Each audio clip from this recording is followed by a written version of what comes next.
جو لوگ کافر ہیں ان کا اعتقاد ہے کہ وہ دوبارہ ہرگز نہیں اٹھائے جائیں گے۔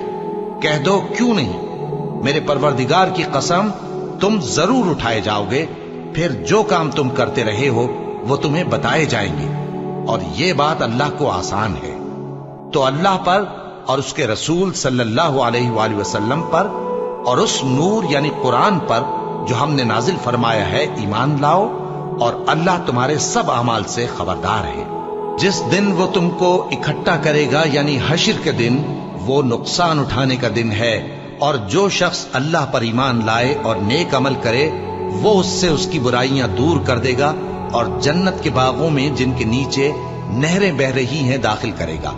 وہ ہمیشہ ہمیشہ ان میں رہیں گے، یہی بڑی کامیابی ہے۔ اور جنہوں نے کفر کیا اور ہماری آیتوں کو جھٹلایا وہی اہل دوزخ ہیں کہ ہمیشہ اس میں رہیں گے، اور وہ بری جگہ ہے۔